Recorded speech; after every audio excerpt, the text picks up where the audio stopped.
तो राधे राधे जी, कैसे हो आप सब। उम्मीद करता हूँ अच्छे होंगे। तो गाइज़, आज की वीडियो में हम बात करने वाले हैं कि जो हमारी इलेक्ट्रिक एक्टिवा है, इसकी हम एडवांटेज और डिसएडवांटेज के बारे में हम बात करेंगे।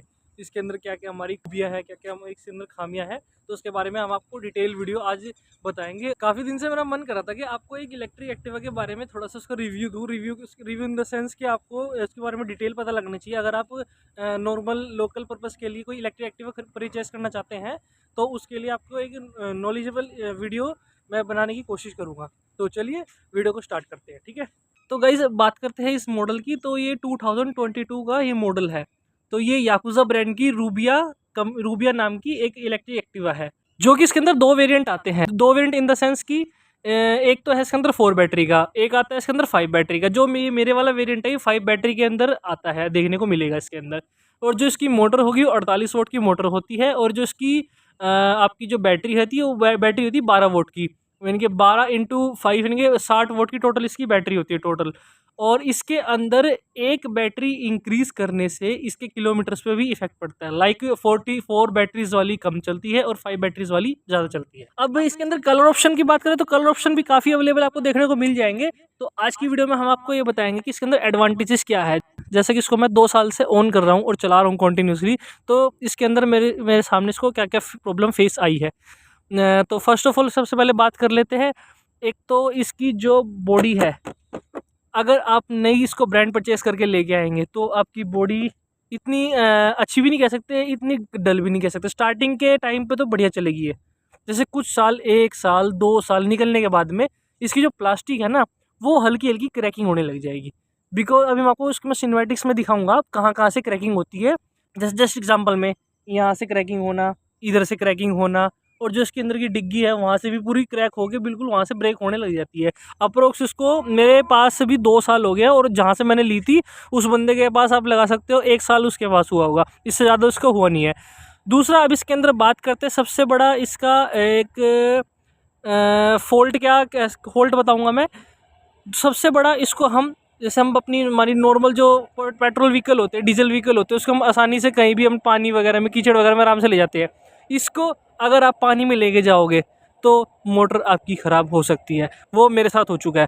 बिकॉज़ लास्ट ईयर की बात है। लास्ट ईयर क्या हुआ था कि मैं इसको पानी के अंदर लेके चला गया, और पानी के अंदर ले जाने के बाद में क्या हुआ कि जैसे पानी के अंदर ले तो गया, उसे घर पे भी आ गई। घर पे आने के बाद से थोड़ी देर इसको यहाँ पर खड़ा रखा, तो ये पीछे जो ये जो हमारी मोटर है ना, यहाँ से, इस मोटर के यहाँ से सील लगी होती है, तो सील उसकी कट हो गया, अंदर से पानी चला गया।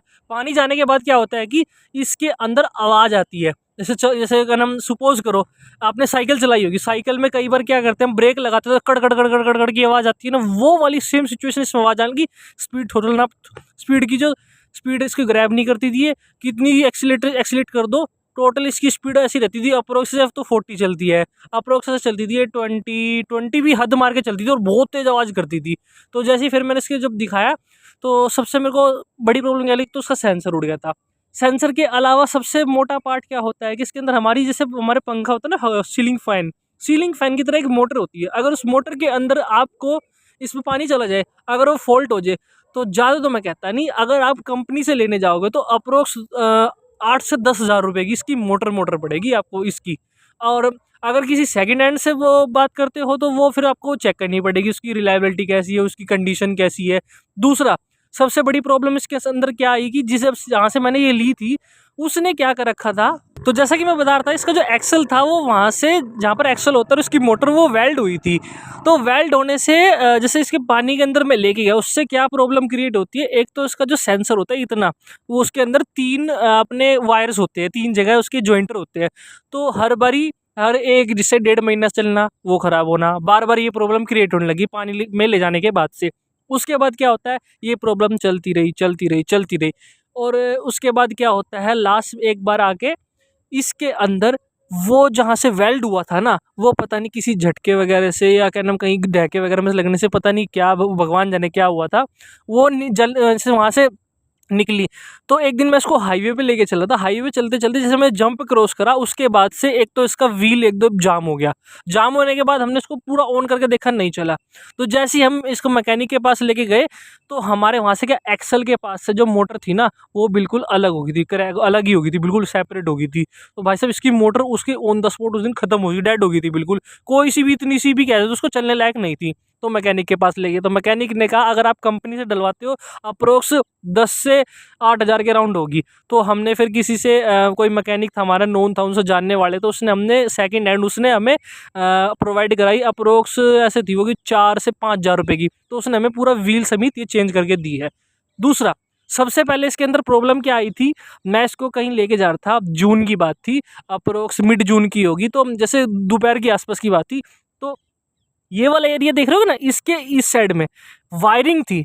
तो इसके चलते चलते क्या है, उसका थ्रोटल लेना मिस कर दिया इसने। थ्रोटल लेने के मिस करने के बाद में क्या होता है, वायरिंग जैसे मैं इसकी डिग्गी खोल के देखता हूँ, मेरे को स्मेल आती है, स्मोक निकलता है। तो वो वायरिंग वहाँ से ऐसे क्या नाम जल के बिल्कुल सिकुड़ गई थी। तो मैंने ऑन द स्पॉट इसकी एमसीबी बंद कर दी। एमसीबी बंद करने के बाद क्या होता है कि फिर हम इसको लेके आते हैं दोबारा। तो शुक्र मनाओ, वो क्या बोलते हैं, हीट है ना, जैसे कहते हैं ना इलेक्ट्रिक एक्टिवा में आपने देखा होगा कई वीडियोस में आग लग जाती है, तो उसके अंदर आग लगने से वो बच गई थी। नंबर 1 की वो कंडीशन आई। फिर दूसरा, इसकी मोटर की प्रॉब्लम आई। सबसे ज़्यादा इसके अंदर ख़राब हुआ है सेंसर, मोटर का सेंसर हमेशा ख़राब हुआ है। और इसके अलावा और आपको मैं बताता हूँ इसकी कंडीशन क्या ख़राब होने की। हाँ, जैसे हमारी नॉर्मल बाइक्स होती है, अब इन केस कोई बंदा आगे आ जाए, एकदम आ जाए, इंस्टेंट आ जाए, तो हम ब्रेक तो मारेंगे ही। अगर ब्रेक नहीं मारेंगे, ब्रेक ना मारने के बाद में क्या होगा कि अगर ब्रेक ना मारेंगे तो वो बंदे को टकरा जाएगी। इसका मैंने एक दिन क्या करा, जैसे मैं इसको लेके जाता हूँ, इंस्टेंट कोई बंदा आता है, मैं इसको ब्रेक करता हूँ प्रेस, तो अगली जो वो है क्या बोलते हैं ब्रेक प्लेट है, वो टूट जाती है। वो टूटती है, प्लस कुछ दिन बाद बैक प्लेट टूट जाती है। तो जैसे जो नॉर्मल बाइक की हमारी जो कैपेसिटी होती है ना, रिलायबिलिटी होती है, वो इसके अंदर बिल्कुल नहीं है। वो बिल्कुल नहीं है इसके अंदर। इसके अंदर कहते हैं ना वो एक स्ट्रॉन्गनेस, वो नहीं है बिल्कुल, ये लाइट वर्जन है। तीसरा, अगर हम और अभी उसके बाद इसके अंदर, तो ये सबसे बड़ी इसके अंदर प्रॉब्लम मेरे को एक ये लगी। अब इंस्टेंट लगा लो, कोई आगे आगे बंदा ब्रेक तो मारेगा ही, ब्रेक ना मारेगा तो वो तो बंदा टकराएगा, नहीं तो वो है। और अगर आप ब्रेक मार देते हो तो ये टूट जाती है, तो ये प्रॉब्लम आती है। अब उसके बाद आपको मैं कंडीशन बताता हूँ, उसके बाद क्या होता है फिर। एक दिन जैसे इसकी मोटर खराब हुई, कुछ दिन बाद इसके अंदर मीटर में ई का साइन डिनोट करता है। ई का साइन डिनोट होने से क्या होता है कि जो ई के साइन डिनोट होने से इसका जो कंट्रोलर है, कंट्रोलर बिल्कुल टोटली इसका खत्म हो जाता है। तो इसका मुझे कंट्रोलर भी चेंज कराना पड़ा। ब्रेक शूज तो चलो नॉर्मल है, वो तो बंदा चलाएगा, घिसेगी भी है। और हाँ, एक दिन क्या हुआ कि अभी कुछ दिन पहले की बात है, 4 महीने पहले की बात होगी, मैं इसको लेके आ रहा था।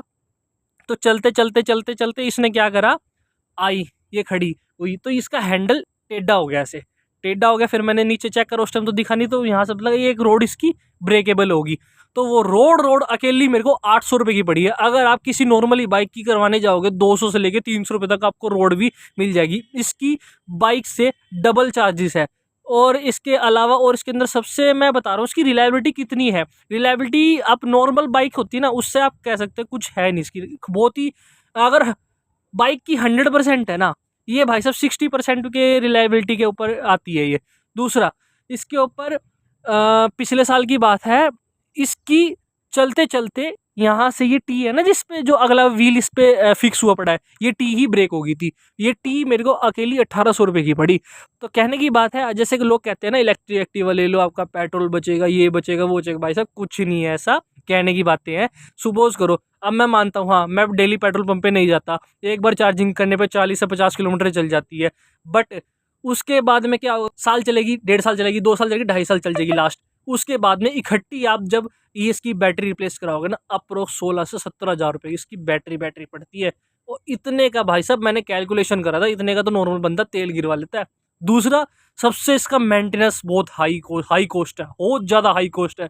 नॉर्मल जो हमारा 200 रुपये में काम होता है ना, इसका सीधा मैं कह रहा हूँ 600 से लेके 800 रुपये से तक का इसका मेंटेनेंस होता है, इतना महंगा इसका मेंटेनेंस है।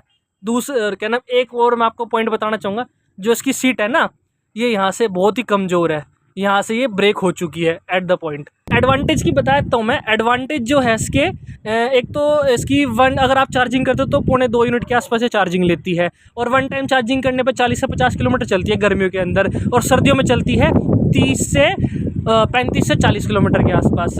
और एडवांटेज तो यह 2% कैरी करके चलती है, और तो बस एडवांटेज तो यही है। और जैसे डे टू डे हम जाते हैं ना पेट्रोल डलवाने के लिए, वो उसमें जाना नहीं पड़ता पेट्रोल डलवाने के लिए। बस कह सकते हो हाँ पे लास्ट में 1-2 साल के अंदर आप बैटरी रिप्लेस करा सकते हैं। बस एडवांटेज इसके यही थे। और आज की वीडियो में इतना ही। वीडियो कैसी लगी तो कमेंट बॉक्स में कमेंट करके जरूर बताना।